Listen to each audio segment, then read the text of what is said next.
Okay, we made it through another week. Happy Friday, June 11th, 2021. We got Finish Strong Friday today, and we have got session 4 of 5 on self mastery. Master these 10 habits and be the master of your world. I love this quote: mastering others is strength, mastering yourself is true power. I read that every single day in my Phoenix Journal and love it. Let's love that quote because it really puts things in perspective in my life. Hopefully yours as well. All right. Well, today we're going to actually get into the habits. We've been kind of talking about the basics of habits and forming good ones and forming bad ones and what habits and cues and all these things are. So now we're going to get down into it and talk about these 10 habits that can really make a difference in your life. And let me back out of here real quick so you can see the screen full. And there we go. All right. Well, while there are many positive habits with far-reaching consequences, we're going to go through several of the best. We're going to go through 5 of them today, and then next Wednesday on our WHAM weekly accountability meeting session, we're going to finish off the list with the last 5. And then I've got some other goodies for you next week as well. But if you're looking to make a positive impact on your life and to improve your influence over yourself and your world, consider these habits because you want to choose one or create your own that matches your situation and get busy. So you can modify these based on your situation, but these are just some core habits that you really should be considering. All right, well, let's take a look at the first one here. And my first one is meditation. I don't know what your first one was, but meditation has really made a difference. It's really something that was kind of introduced to me, through your working out and then getting into yoga, then getting more into meditation, stress relief. And this picture is really, for those of you that don't really understand meditation that much or like think it's kind of voodoo stuff, the before and after picture is really the definition of meditation. You go in and you're just full. You got stuff all coming at you from all directions. All these messages have come into you through social media, just the TV, just driving down the road and seeing all these signs. All this stuff's in your brain. You got all this stuff in your calendar, all the things that people want you to do, things that you need to do, and you just need to get that stuff, some of that stuff bailed out for a minute. So that's the before and the after, and that's what it should look like when you go through the proper meditation. But one of the most common habits among highly successful people is engaging in meditation or some type of spiritual practice. I know I was watching a Shark Tank, I guess maybe a month back or something, and I forget which guy it was. It wasn't one of the normal characters. It was one of the guest folks that come in, and he talked about the fact that meditation is just a huge part of his day. And it really is when you sit down and talk with people, and but a lot of people get this. They think you gotta have incense and a certain position and doing alms and all this kind of stuff. But meditation, it could just be a spiritual practice, just like just part of your prayer. Just That's really just selling yourself down. But medication, meditation. That's what most people use is medication, which is unfortunate for stress. When meditation would actually work, but it's dismissed by many success-minded people as a waste of time. But that's a mistake. People, oh my God, I only got so much time. I'm not going to sit down there for no damn 20 minutes and just do nothing, right? That's wasting my time. Well, that's a mistake. Meditation gives you a much better understanding of yourself and really more control over your behavior because you can sit back and you can really your mind will just it'll set you free. It will. It'll bring in all the outside things that all the forces that you need. It'll put those forces out in the universe for you, and it'll really get your mindset where it needs to be every single day. Get you set, get you ready, and then you can go. But there are numerous benefits to meditation. Let's go over a few of these. First one, obviously, is emotional health. Your self-image and outlook on life will improve because you're taking 3 steps back. You're disengaging from all those situations that have got you stressed out, and you're able to go back and just take really almost a drone view of what's going on.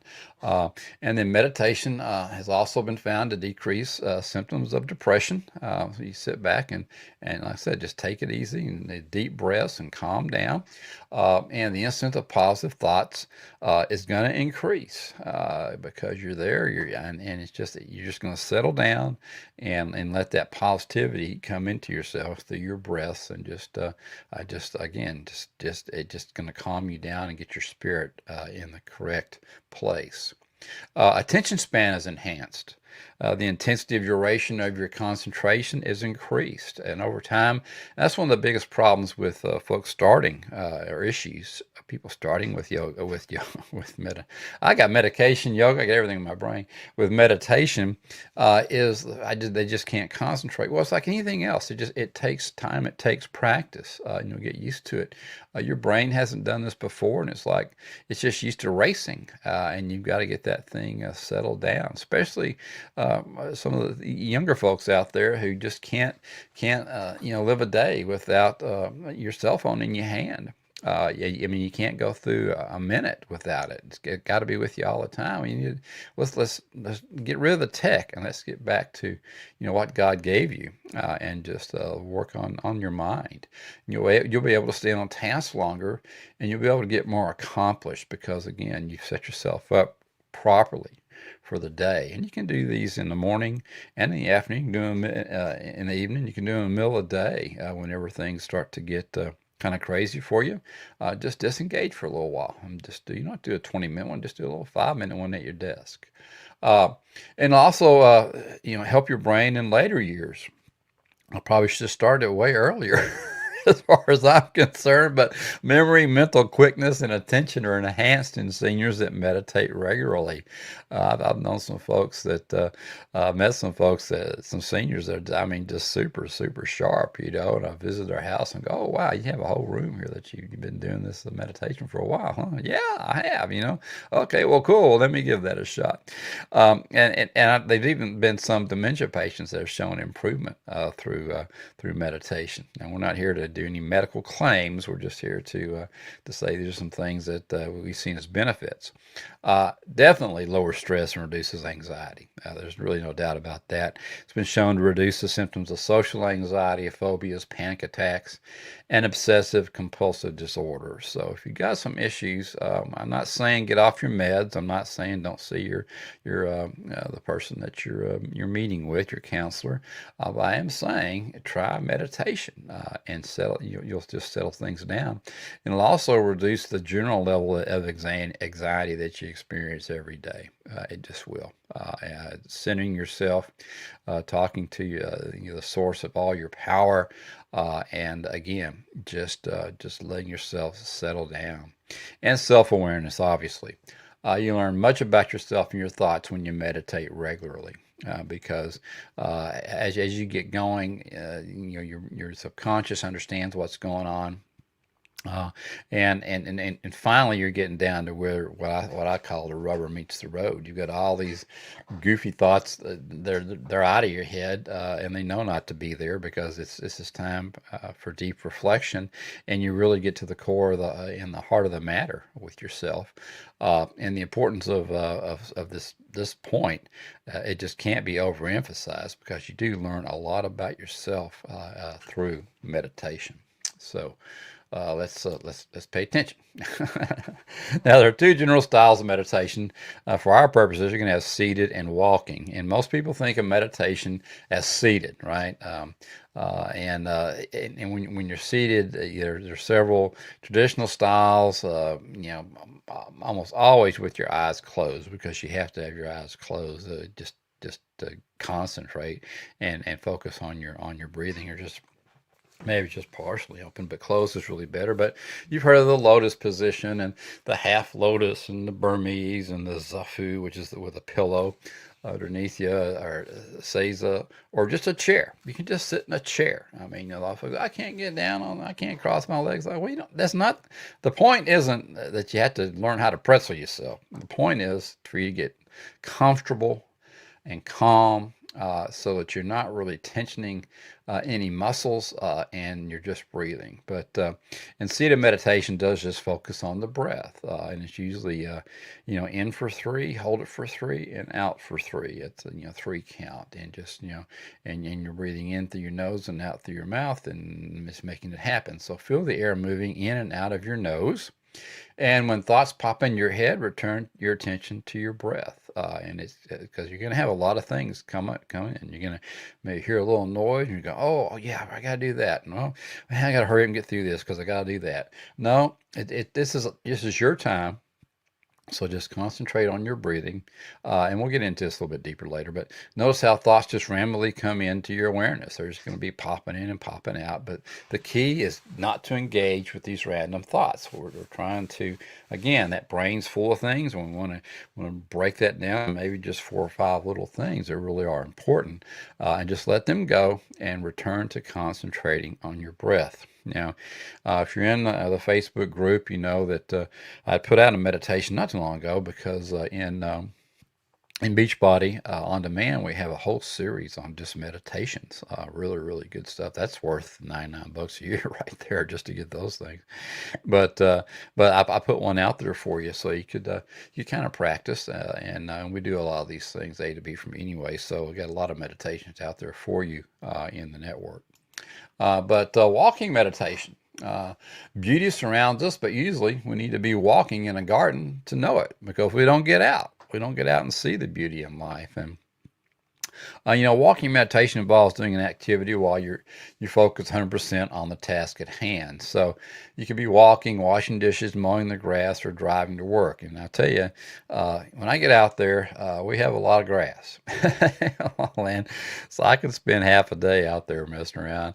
And I tell you what, mowing it just really kind of does it for me. I mean, it clears my mind, and you can sit out there, and I've got one of those iPods, and I turn that thing on, and I'm just rocking and rolling. But if I turn that off, it gives me a lot of time just to be with myself, and driving to work, turn the radio off and be with yourself. Now, some of you're like, well, I don't like myself. Well, we got to work on that too, right? But just disengage when you're doing some things, and just because again, most of these things are just habits anyway, right? They're automatic. The subconscious knows what to do. If you're mowing the grass, it's not going to let you run into a tree. You're automatically going to turn left or turn right or whatever it is. So you have time just to work on yourself. It's not about zoning out or daydreaming. That's not what we're talking about. In fact, it's really the exact opposite. When you're meditating, you're focused. You're just focused on your thoughts, and just keep returning your attention to your breath, or your task, and it'll all work out for you. And I mean, it might be like I walk on the beach. There are these circles, that we go through, that the meditation circles, it looks like a maze, but you can go through those, and the point of those is you go in, very slowly, and by the time you get to the center, you've got all those other thoughts out of your head, and then you allow yourself to come back out. So it's just one way of doing it. I mean, meditation circles are real popular, of course, on the left coast out there. And I've been San Francisco. They've got one set up, and I did a circle out there, but you can do one in your backyard or wherever. But just a little maze, or just hiking. Just go hiking on a trail. Get out there and just be with yourself. And just in nature, and just listen to nature and listen to your thoughts. So that's walking meditation. You can do that anywhere. Now, the process will help you create, sustain the meditation habits. We're going to talk about building the meditation habit here, and we're going to go back to just regular habits, right? Got to create a cue. Like any habit, your meditation habit will require one or more cues. So pick a time and a place for your meditation. and choose appropriate cues. Right now, if you've been with us and gone through Deep Dive to Destiny or 84 Days, you know that we talk about this a lot in Miracle Morning and getting it done really first thing. Get up. And get things going, and then get your meditation done. So maybe it's at night. Putting the kids to bed. Maybe you put them to bed, and then it's your meditation time. It's time for you. Getting in the shower, hitting the snooze button on the alarm clock. That might be a time for you to think about meditation. I know that Darren Hardy, one of the things he does, he does hit his snooze, but he takes that time for appreciation of others and different types of things. So maybe that's a time for you to meditate. Just don't go back to sleep. Driving the car, again, when you're in the car, turn the radio off, and that's the time to get your thoughts right. Eating your lunch, go out to the park, somewhere, find a bench, eat your lunch, and just concentrate on your breathing or your chewing or whatever, and do some meditation or changing out in your workout clothes when you get back from your workout or something. Maybe that's the time when you sit down and take a few minutes for a little bit of meditation. So create the cues when you know that you're supposed to be doing that. And anytime you're going to try and change a habit, you've got to get your subconscious on board. So you got to have cues involved. Um, Start small. Again, we talked about this in Formation of Habits a few days back. You might want to do a little studying on meditation, obviously, or take a course, or just get some apps. There's plenty of apps out there on meditation. But this simple description is enough to become very good at meditating. It's quite simple. It really not necessarily easy, but you want to start small. Just meditate for a minute. Just get down there and do a few breaths and meditate for a minute and just get in the habit. It's kind of like when we talked about working out or doing push-ups. You got to get on the floor, right? Now, if you're going to do a push-up, you got to be on the floor. So start small and just get down on the floor. but meditate for a minute, and then just increase the duration of your meditation over time. You'll find it's like anything that's good for you. You're going to find that once you start seeing a few benefits, you're going to make time for it. It's not going to be something that you don't have time for anymore because you realize, wow, that really did help. But increase your meditation time over time, and eventually you want to have maybe a single session that lasts about 20 minutes. It's going to allow you to de-stress, get into your breathing, be in the zone for a while, and then bring yourself back out. And if you meditate more than once each day, of course, you can make some other sessions shorter. So maybe you have a main meditation in the morning or in the evening, or maybe both. One getting ready for the day and one de-stressing and coming down from the day, and then maybe one at lunch where you just settle yourself again, because that's probably when you need it most, is in the middle of the day, because you've gotten into a lot of situations by then. But if you set yourself your day up right by having one in the morning, that should help you get through again the morning, and then just a brief one at lunch maybe, and then maybe a little bit on the drive home, and then maybe after everybody settles down and at home and you got some quiet time, maybe hit another one before you go to bed and get yourself ready for the next day. But reward yourself. Again, it's another part of just a regular habit, right? You got the cue, you got the actual habit, and then you got the reward. You might find that the meditation first, you might want to reflect on how awesome it is that you successfully meditated, right? Just, wow, hey, I did it. This is cool. I never thought about doing this before, and I was skeptical, but hey, this was pretty nice. Or might want to allow yourself, to play a video game for 10 minutes. I don't know. That's not a reward for me, but there might be some folks out there that you're taking something away to make time for you to meditate. So maybe when you have a successful one, maybe you take the time to play what you missed, right? So you don't feel totally defeated. Or just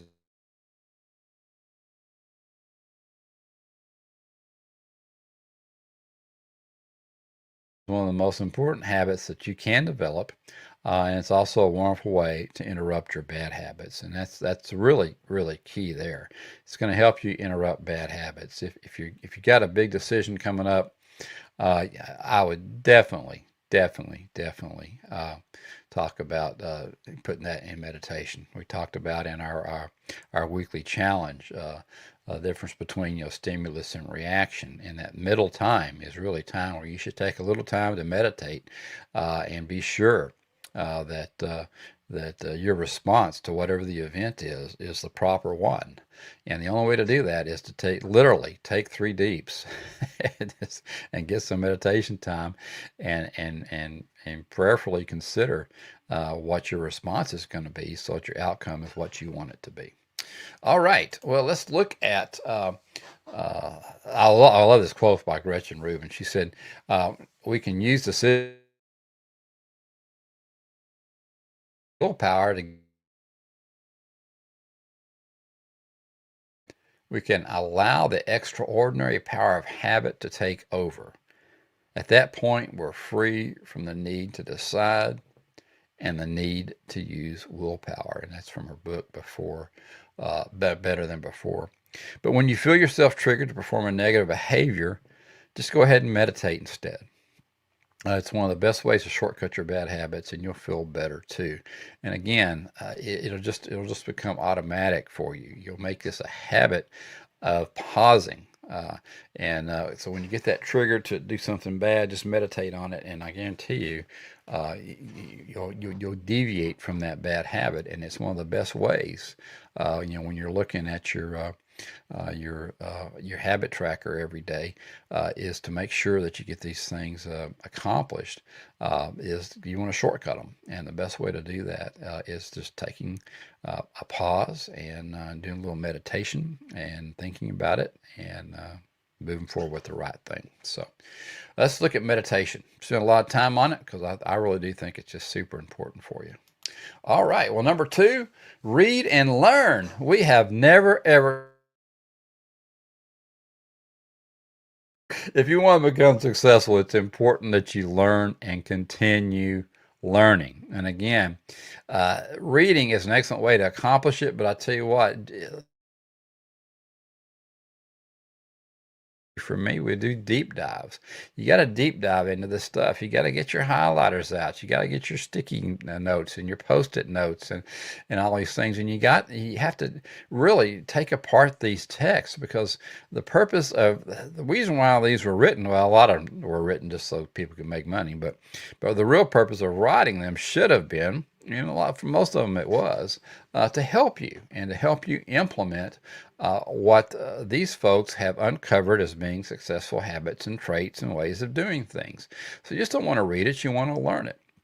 And 30 to 60 minutes of reading each day is usually enough. We talk about here for me, just commit to 10 pages a day. And then when you get through 10 pages, you might want to do a little bit more. But you don't have to sit here and take a half a day every day to read. If you just read 10 pages a day, that's how many, man, 10 pages times 3, that's 3,650 pages a year that you read, and that's easily 10 books, maybe 12, maybe a book a month.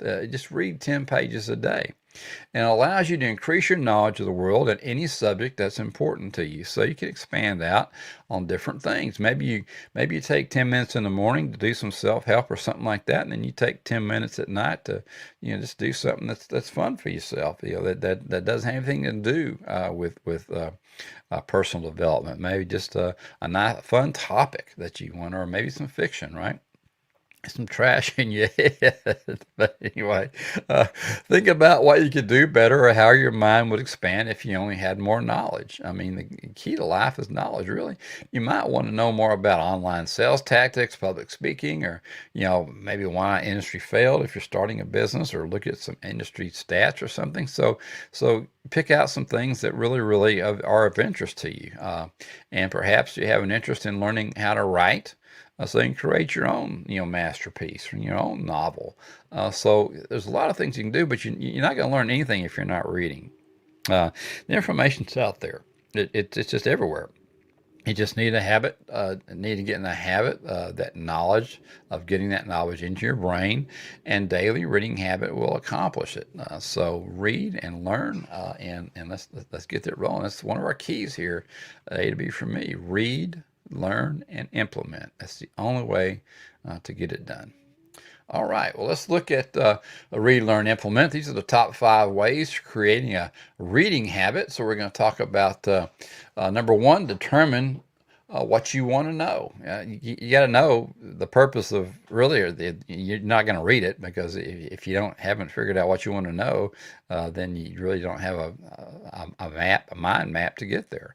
But what information would help your success the most? Now, whatever it is, whatever area it is. Remember, success at us is just, it's not the S is at the beginning and the end aren't all dollar signs. It's not all about money. Success is relationally, it's mentally, it's socially, it's physically. Your career, of course, is part of it. Financial is part of it. Relationships are part of it. Spiritual is part of it. So maybe it's just reading the Bible 10 minutes a day. I do that along with my self-help in the morning. Make a list of everything you wish to know. I wish you knew. I mean, there you go. Let's just do everything almost we talk about here at A to B for me. We're making a list about it, right? When we talked about life purpose, when we talked about our why, when we talk about our core values, it's all, you got to have a list. But when you're reading, just make a list of everything you wish you knew, and keep your goals in mind while compiling that list. In the back of the Phoenix Journal, it's a perfect place to put your reading list back there. So what I do is when I'm going through and I'm reading, a lot of great public speakers and authors will always mention books that they've read or make quotes from other people. And if I haven't read that book, I'll write that down, put it in the back, and at the end of the month or whatever, when I go back and there's my Amazon list right there of books to go get. And then create a time and trigger for your reading habit. Again, here we go, another trigger, right? You're going to get up 30 minutes early and read. Or are you going to do it right before bed? Now, time shift is very important here again. If you're going to get up early, don't feel like that you're depriving yourself from sleep and fall asleep while you're trying to read. Time shift, go to bed a little bit earlier and get up a little bit earlier so you get your proper night's sleep and do your reading. I like reading in the morning. It's quiet. No one else is up. It's just me. If I do it right before bed, it's probably going to put me to sleep. But I do try sometimes to read before bed, and it's way better than going to bed right when you turn off the blue screen and try to sleep. So maybe you take that 30 minutes away from the blue screen. That'll settle your brain down and just do some reading before bed. But know your trigger. You have to know your trigger. It might be after putting your socks on in the morning or brushing your teeth at night, but find something you already do each day and link your reading habit to that. Okay, it might be, mine is basically, I'd get up, I take the dog out, get back, I've got my first cup of coffee rolling, and that's when I do my reading. And then I do my reading, spend about 30 minutes, maybe 45 minutes there, and then I get up and do my first little stretching and workout of the day. So just know your trigger, and your body, your subconscious will say, hey, it is time, let's do this, and it will become a habit for you. Number 3, start small. Like everything else, if you're not a fan of reading, just go for a few minutes at first. Like I said, just try for 10 pages a day. Let's get you a little bookmark and put it back there, and it's just 10 pages a day. And when you're done with 10 pages, stop. Right now, I usually try and find a kind of a natural stopping place. Don't stop mid-sentence or anything like that, but just go through and say, okay, put your bookmark back there, and so you know, hey, that's where I'm going to start, and that's where I'm going to stop. Make it easy. Have a comfortable place to read, and keep your books nearby. You know, mine are right here. The ones that I'm going on, if you see me on a Zoom or something, they're right here, right where I'm at. And there's one right by the bed that I'm going to read when I go to sleep. My Bible's right here. My book that I'm reading every day is right here. So I've got them all near me. And reward yourself. Hopefully the knowledge you gain or thrill of changing your behavior will be enough, but maybe you need a little more at first.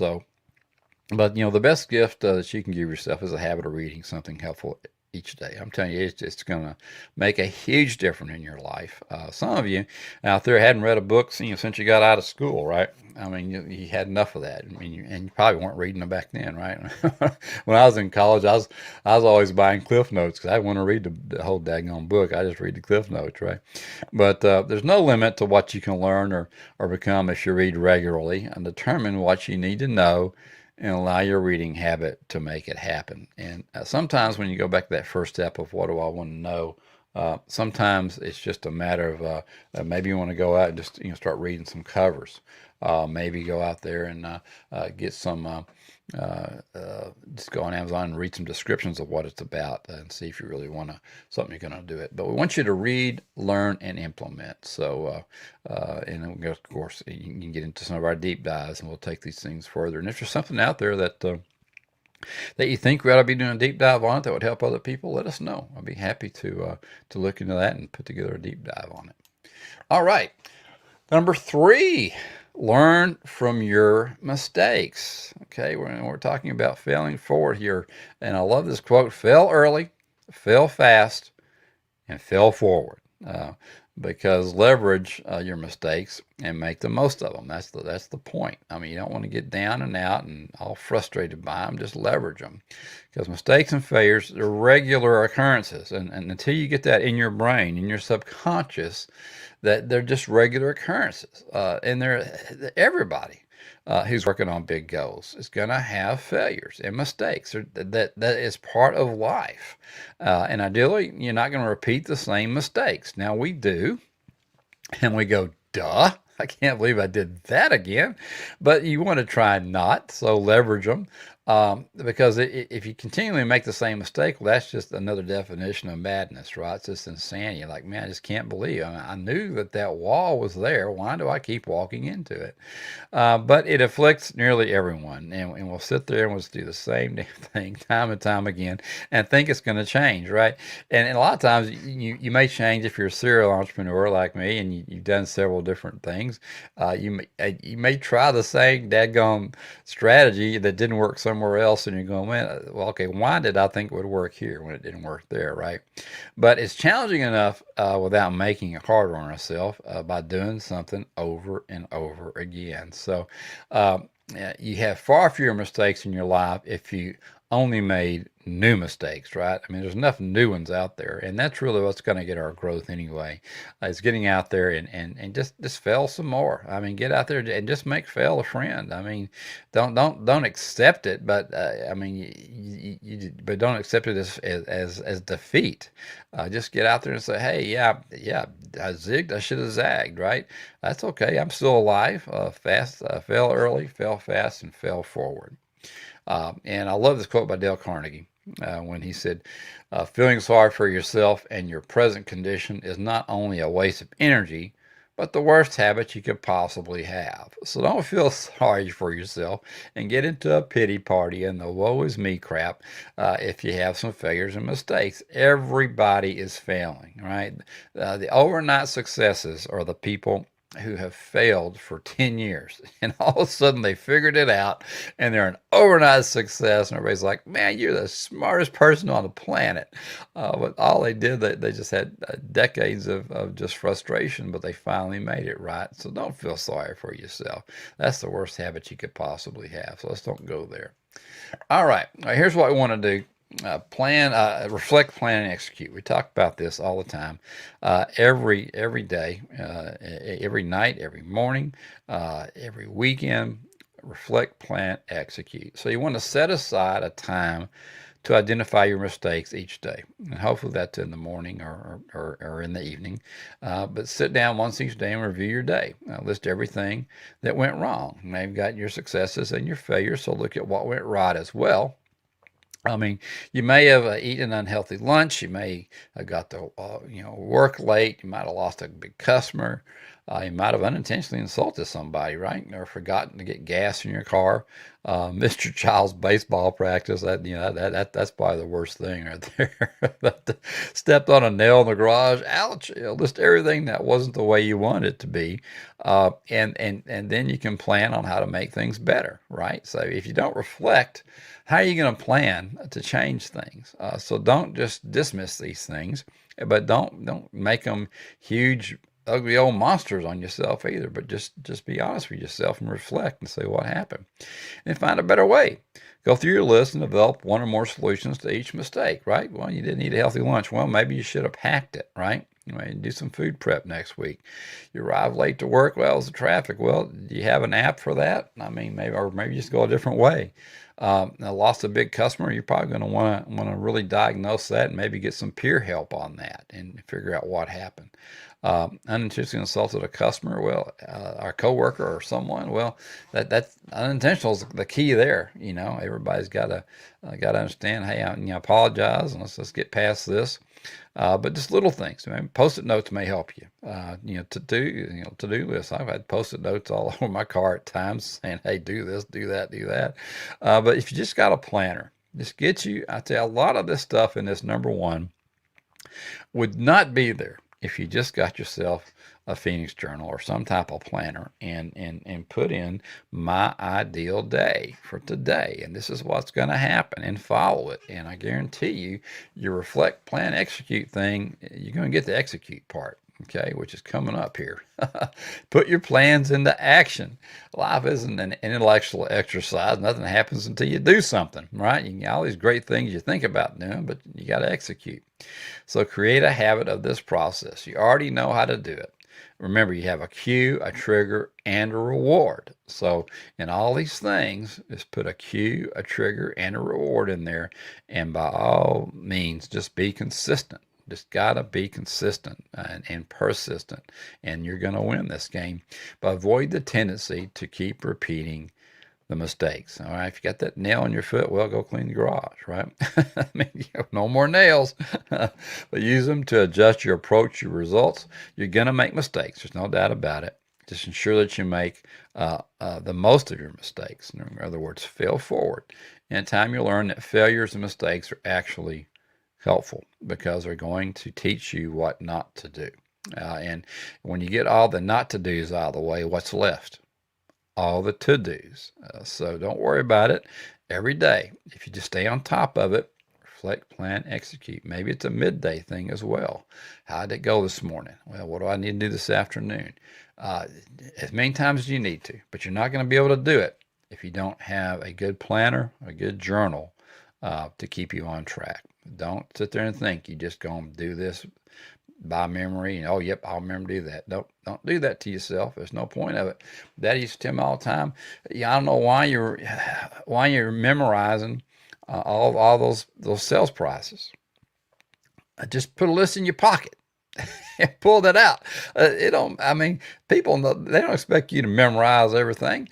Just pull it out of your pocket and read it if you need it, right? So don't try and, you got other things you need for your brain power. So if there's something you can put off on a piece of paper or on your journal or something, put it in there and just reflect back to it. All right. Number 4, maintain a vision of the future, right? That's what it's all about. Thoughts, habit, character, destiny. What's the destiny going to be, right? How do you want your life to be?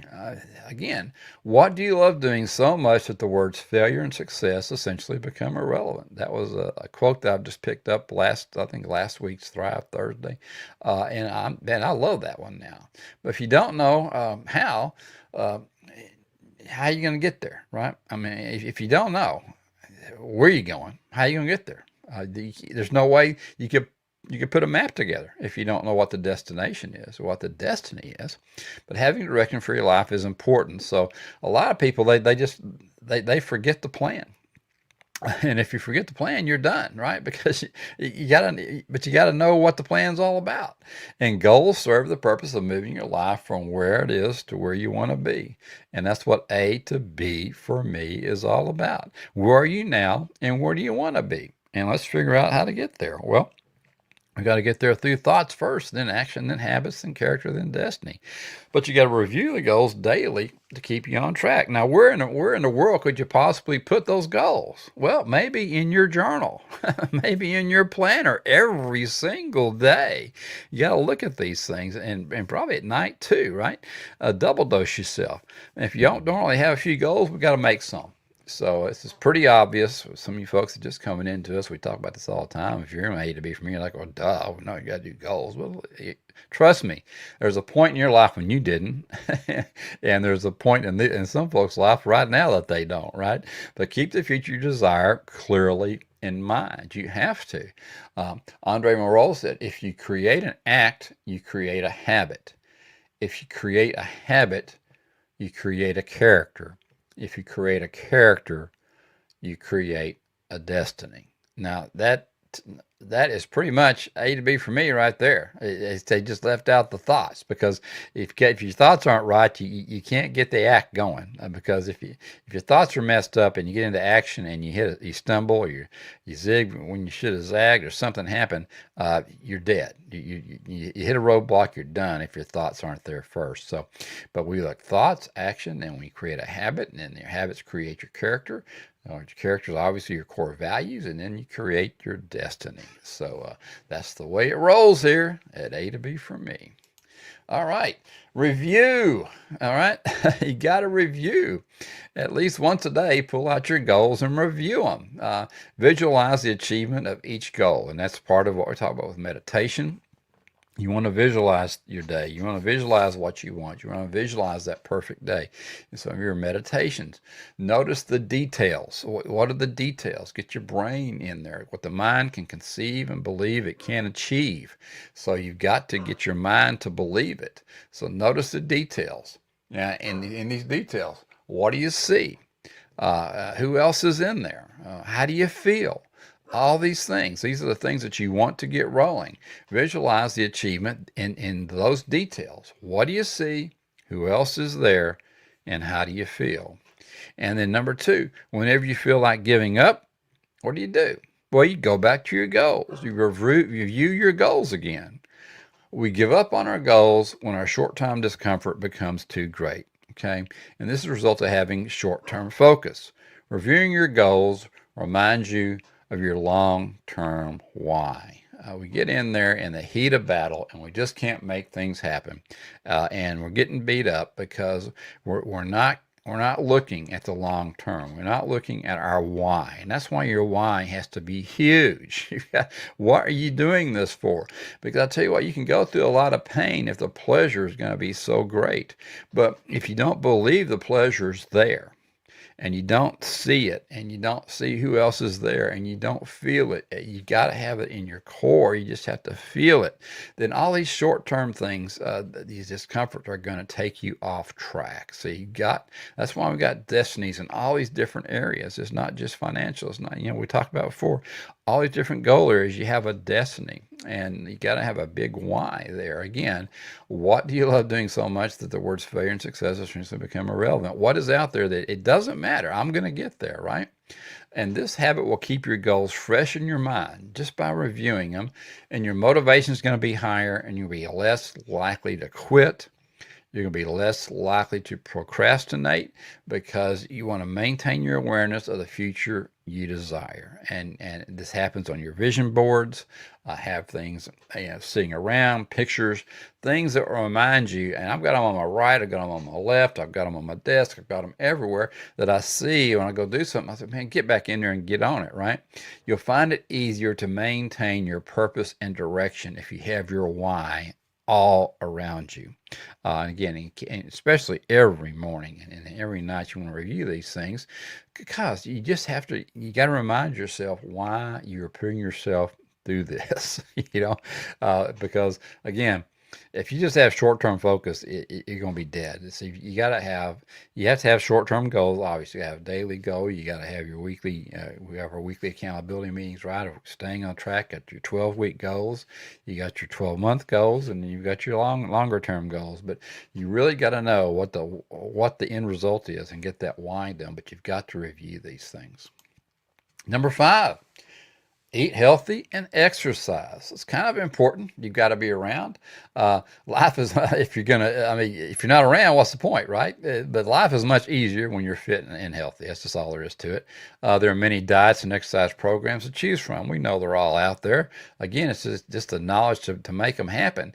But determine a healthy diet that works for you and allows you to maintain a healthy body weight. And you know what that is. And again, we probably eat the same 6 or 7 things all the time. It's just there's just some different order maybe, but just make sure that you diagnose these things and make sure that it's a healthy option for you, and find a form of exercise that you're going to enjoy that challenges your heart and your muscles. So find something that's going to be aerobic and anaerobic and get out there, but make it something you enjoy that you want to do. I love weight training, so that's not a problem for me. Some people hate it. I hate running, but some people love running. So just find out what makes you tick.